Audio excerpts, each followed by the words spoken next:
Well, it is a great joy to be with you this morning and this weekend. I bring greetings from Princeton Theological Seminary, one of your 10 seminaries in the Presbyterian Church.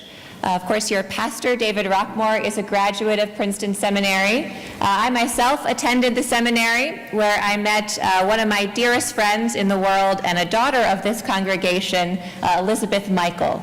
And so it is really a great treat for me to be in her home congregation today. I also bring greetings from Camp Hill Presbyterian Church in Camp Hill, Pennsylvania, which is my home congregation and where David Rockmore was our pastor for more than 15 years. So I can tell you that you will be blessed by the ministry that he and Susan have among you. And in getting to know you a little bit over this weekend, I know that David and Susan will be very blessed by your ministry with them. So many are the ties that bind us together, and it is wonderful to be with you here today. Our New Testament lesson this morning comes from the Gospel according to Mark, chapter 12, verses 28 through 31. Now the context here, we're going to jump in the middle of the story. The context is a dispute in the religious community over biblical interpretation. So Jesus is in the midst of a discussion with a group of Sadducees who challenge him with two basic questions. What is the nature of the resurrection, and how do we interpret the law? You may remember their argument. They give Jesus a scenario, and they say, let's say a husband dies without children, and in accord with the law of Moses, the husband's brother marries the widow. Now let's say the brother dies too, and a second brother marries the widow. Now let's say the second brother dies too, and the third brother marries the widow, right? And on they go until they have a scenario where one woman has been married to 7 brothers. And they ask Jesus, whose wife will she be in the resurrection? And Jesus gets quite upset and says, your problem is that you don't know the scriptures or the power of God. So we're in the midst of this heated argument, and listen to what happens next. Hear now the word of God.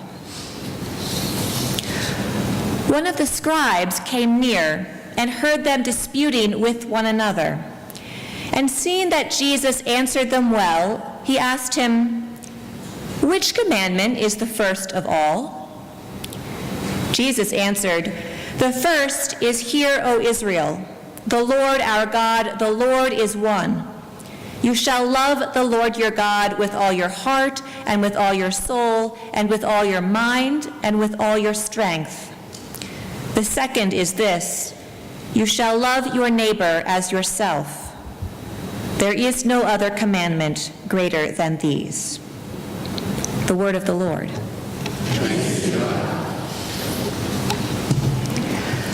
Well, here in this text, we meet Jesus in the midst of a sharp debate with a group of Sadducees. The scene is reminiscent of the bitter partisan rancor that often fills our newspapers and our Facebook feeds and spews out of our television these days. Strong disputes among those who actually have more common commitments than they care to admit. In a different era, this conversation would be ripe for a war on Twitter. Can't you hear it? At Jesus, resurrection is fake news. At Sadducees, confused about heaven, sad. Now this conversation seems to be escalating when in walks the scribe. Now we might expect him to make his voice heard, to assert another strongly held opinion, to throw more gasoline on the fire. But instead he does something very surprising. He asks a question. Which commandment is the first of all? It's a brilliant question because it reorients the conversation. Instead of adding another opinion to the current debate, instead of taking sides, he turns the focus towards the center. What is the greatest commandment? What is it that grounds our life together? And Jesus, a student and a teacher of the Scriptures, points to Deuteronomy and to Leviticus. The Lord our God, the Lord is one. You shall love the Lord your God with heart and soul and mind and strength. And from Leviticus, you shall love your neighbor as yourself. Suddenly, this conversation is on a much more productive path. Never underestimate the power of a question. A question is an invitation. Now, I'm not talking about a rhetorical question, or a facetious question, or a Jeopardy question. You know the Jeopardy question. That's the question that's already an answer. I'm not talking about that. I mean a genuine question. A question born of curiosity and wisdom. A question that is an invitation to discovery. A question that adopts a posture of openness to another voice, another perspective. There's a beauty and a power in a well-timed question. During high school, I studied Latin, which meant from a very early age I was doomed to be a scholar. But one year in 9th grade, we were about 3/4 of the way through the school year, and one day our teacher was telling us about a trip she'd taken to Italy with another Latin class. And one of the kids in my class raised his hand and he said, "Wow, it must have been so great to speak Latin there." And she said, "Well, Ryan, actually they speak Italian in Italy." I said, "Oh, all right." And he put his hand down. And a few minutes later he raised his hand again and he said, "Well, where do they speak Latin?" And she explained, "Well, Latin is an ancient language and it's not spoken anywhere in the world today." He said, "Oh, okay." And he put his hand down and she continued on. And a few minutes later he raised his hand again and he said, "Well, why are we learning this? Why are we learning this?" It was a question almost as brilliant as the scribe's own question. Why are we learning this? It's a question many of the students at our seminary ask as they're studying biblical Hebrew and Greek and church history. Why are we learning this? It's a question many children in Sunday school ask. Why are we learning this? It's a question maybe some of you were asking yesterday as we studied the book of Proverbs. Why are we learning this? Well, one reason comes from Deuteronomy. Love the Lord your God with all your mind. In learning, in using our minds, we express in some measure the love of God. Why are we learning this? Another reason comes in the example of the scribe in Mark's Gospel. Through study, we gain the tools that we need to ask the right questions at the right time, just like the scribe did. Why are we learning this?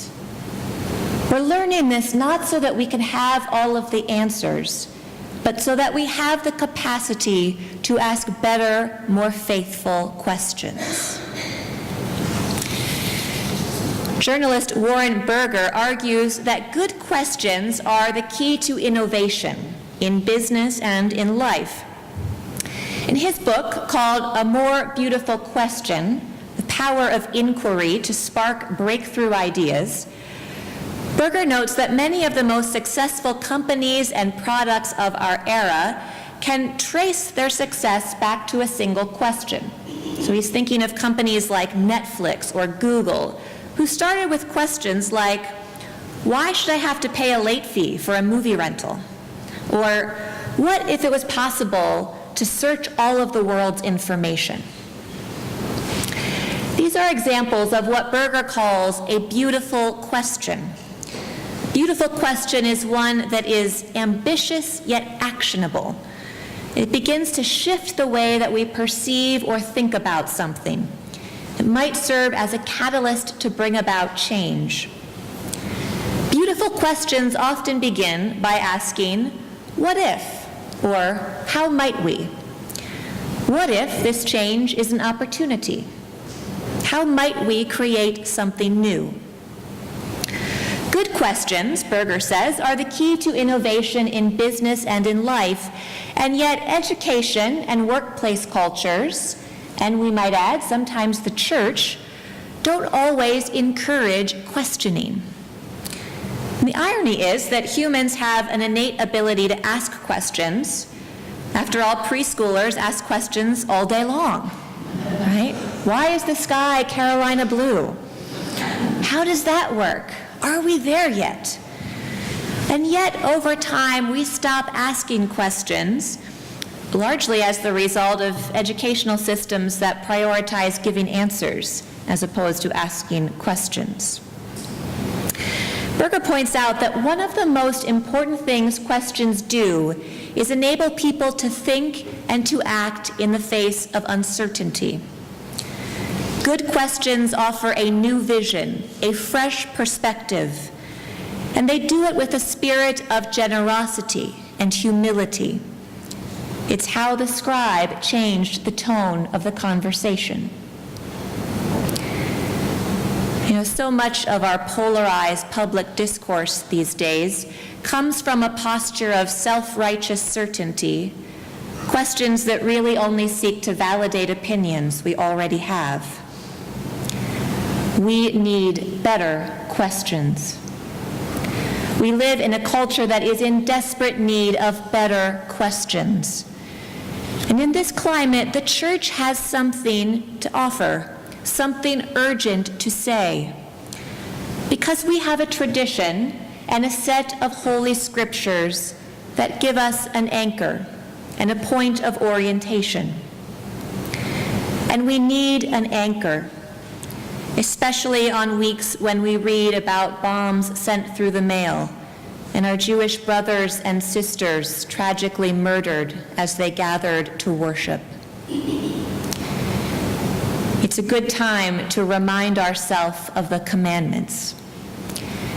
In our Old Testament lesson this morning, Moses addresses a congregation facing uncertainty and anxiety in the world. The Israelites are gathered around the mountain at Horeb. They have been called out of Egypt, and they're on the way to the Promised Land. But they don't know exactly how to get there, or what it will take to prosper along the way. And it's in this context that Moses provides an anchor, a point of orientation. The anchor is the commandments. And the commandments are not a dry, restrictive set of laws, not a list to check off if the people are naughty or nice. The commandments are a confession of faith and an ethic, a statement about who God is and how we are to live because of who God is. The commandments are a way of life, a way of love.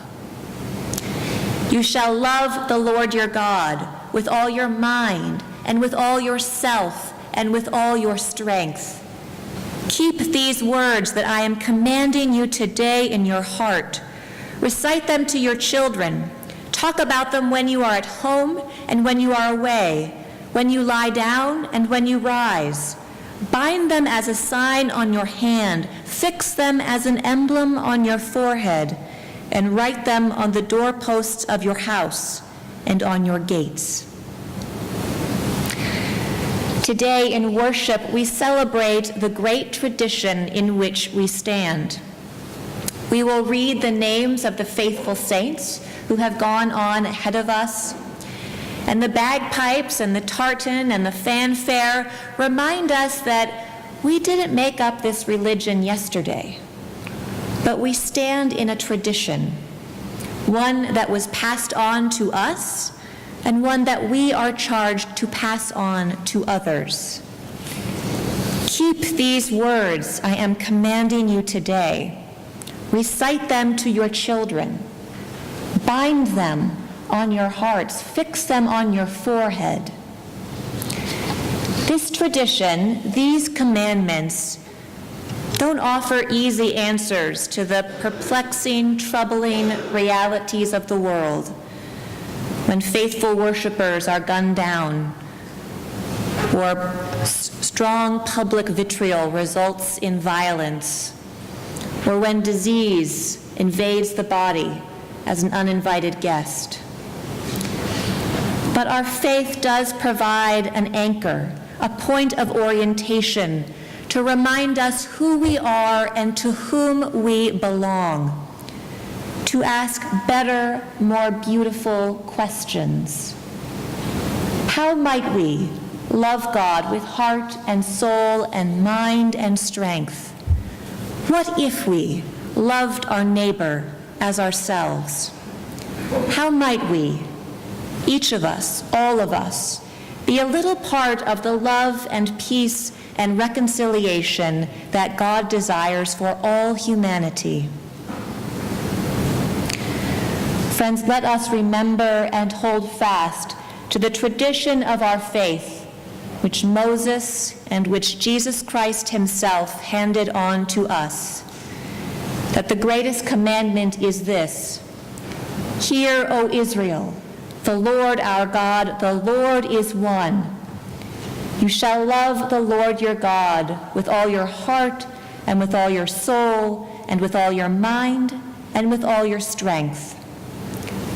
And the second is this: you shall love your neighbor as yourself. There is no other commandment greater than these. May it be so in our world. Thanks be to God.